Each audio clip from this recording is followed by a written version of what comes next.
Troy Williamson defends his British Super Welterweight Championship against the pretty boy Josh Kelly. Who wins? Find out Friday, December the 2nd, 9 p.m, live and free on Channel 5. I'm going to share something with you. That might put me in a very negative light, yeah. Relationships are not my forte. See if someone grabbed up my wife or something, completely different ballgame. I'll walk away from it, and this has been like a therapy session. Andrew McCART, IFL TV, proudly sponsored by Everlast. That was loud, eh? Yeah, listen. I want to be the star of the show. I've got to make sure you can hear me, John. I've got to make sure you can hear me. Okay, it's a bit of an adrenaline. Well, listen, I'm on a high because that was a great performance from yourself, man. 12 solid rounds in the bank, man. You must be elated. Yeah, mate. Like, I felt like I was in flow. I felt like I was just flowing. When you hit, it's like when you... I explained it downstairs. So when like you're running and you get that, you hit that pace of like a certain pace when you're on the run. And you're hearing the times go by in your head, and you're just like, Jesus, I'm in flow here. I don't even feel like I'm running, but I'm banging these times, like these kilometres or miles are going fast. That's what it felt like tonight. Just stars aligned, mate, and I just knew like this is my time. That old saying that a happy fighter is a dangerous fighter. Now, when you're watching you in the ring, I was sitting ringside and I was watching you in the clinch, and I don't know if you were talking to people ringside, you were laughing, smiling with people at ringside, you were giving them winks, you were talking to Adam Booth while you were in the clinch. Where did that come from? Was that just something that you thought you needed to do, or is that just your comfort zone? That's what I do in sparring. So like, I do it in sparring, so why don't I do it in fights? Like, a lot of times I've went and sparred and I've went in fights and changed what I do. That's why I stood up in between rounds, because I believe I do it in sparring and I don't sit down in between rounds. So why should I? I was confident that like that would help my legs, keep the blood in my legs, keep us walking, and not feel as though they were going dead when I was sitting down.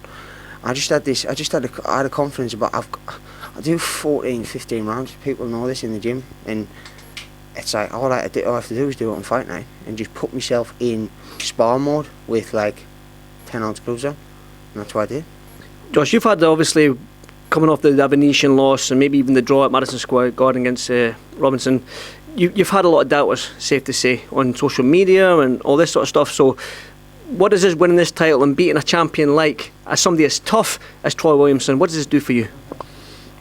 For me, mate, it like puts us among it now, mate. It puts us among it. What's that say? It puts us among it, mate. It puts us. Mate, it puts us absolutely among. Like people should truly know now how tough, how quick, how sharp I am. And I feel as though that performance there shows you that I can go all the way. That British title, we all know that. Defend it 3 times, win it outright. Now, when you look at the British rankings, you've got maybe JJ Metcalf, I don't know, Sam Egginton's still about. Do these British level fighters, or these British fighters, do they excite you, or are you ready for these world honours? Because, like I say, I've spoke to Adam Booth, he's like that world level. Do you feel like you're ready for this world level? I mean, Troy was on the brink of world level. He had the British title, but everyone, he was chomping at the bit for that. Listen, after beating Josh, I'm going to world level. I want this world. He was WBO number 6 and stuff like that. So, why not? I'm ready.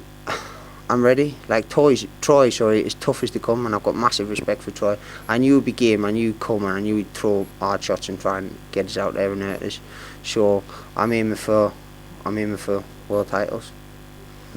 When? I mean, have you got a plan? You know, Mr. Adam Booth, is he here?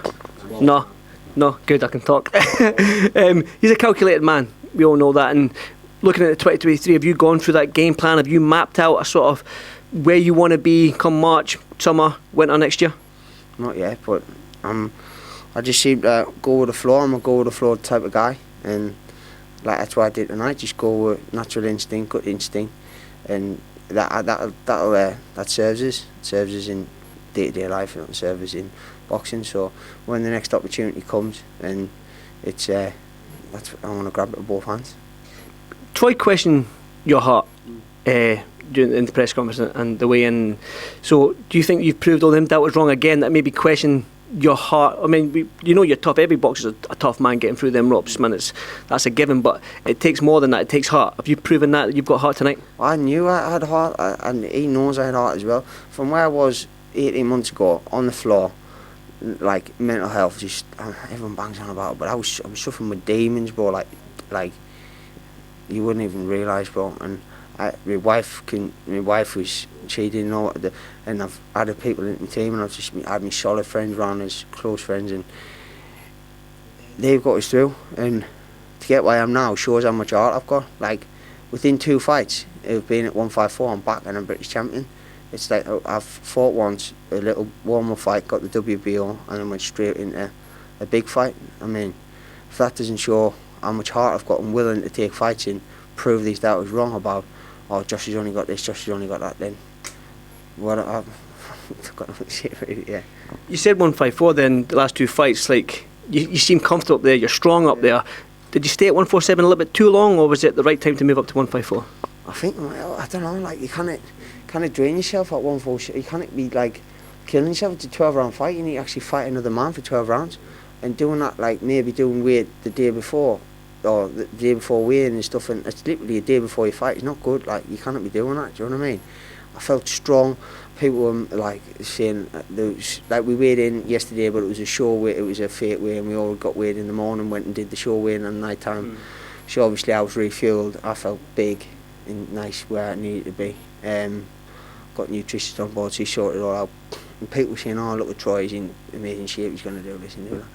But I knew I knew I'd actually be how resilient I am, how strong I am at this weight. I boxed it all my career basically as an amateur, and then I go and try and take 3-4 kilo off as a pro and go down to 66 or whatever it was. Well, at welter, it was hard work. 147 was hard. We've seen like Liam Smith step up to 160 for these big fights, these big money fights like Chris Eubank Jr. and stuff like that. I mean, would you do that? Would you go up to 160 for these big money fights, or do you think 154 is my limit? I want to try and become a world champion down there. Listen, if big money gets tossed at you, I'm going there. You know, I'm game. Like everyone, like Troy was shouting no one will fight us, and I stepped up and fought him. No one's fought Avanesyan except me really on the British. I mean, a couple after, but he's boxing Terence Crawford now, so shows you what levels I've been operating at. I'm game, mate. I'm game. So yeah, of course, if the big fights arise and the big money comes, show us the money, baby. Yes, it shows the money. I'm going on that Misfit squad. I want the money as well. I'm glad you mentioned. Andy,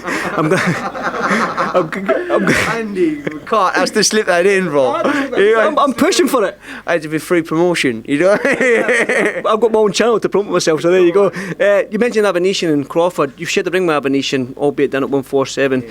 How do you think that fight goes? How do you think he fares against somebody like Crawford? I wish him all the best. I hope he does really well. But like, I just don't. I hope he does really well. Listen, let's keep our fingers crossed for a good performance from him, because he's a nice lad, David, and I respect him and his team. So yeah, I hope he does really well. I get one final word for your team. Like, it's a massive team. You got Adam Booth, you got Jack Shaw, you've got Jack Shaw's over there, Jack Shaw's over there, and there's another Jack Shaw over there. So Jack Shaw. Yeah, listen, the team tonight, obviously you've got people working in the background, my lovely wife, my good friends, they know they are. So know my love. One love to all them. We got Adam, we got Dems, we got Stephen, oi, got Ethan Kelly, big up, we got Chris, we got... Is that copyrighted? We got ads, the content PT, come on. Is that copyrighted? We've got everyone working in, listen, like everyone's pulling strings, it's not just me. Listen, that's your coach for demonetising my video. You know what I mean? Cheers, Adam. I'm going to start calling you coach as well, because that... Old school, aren't we? Like, that was the old school song, that wasn't it? Came across really well tonight. Yeah, listen, I put up with some shit on that ring walk. I was getting screamed at. Okay, now. Telling you. Listen, Josh, well done, brother. Enjoy the night, and hopefully see you in the next one. Thanks. Cheers, Josh. Thank you, brother.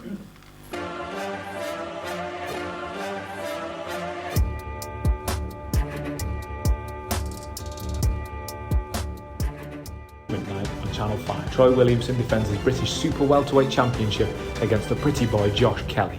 Who wins? Find out Friday, December the 2nd, 9 PM, live and free on Channel 5. I'm going to share something with you that might put me in a very negative light, yeah. Relationships are not my forte. See if someone grabbed up my wife or something, completely different ballgame. I'll walk away from it, and this has been like a therapy session.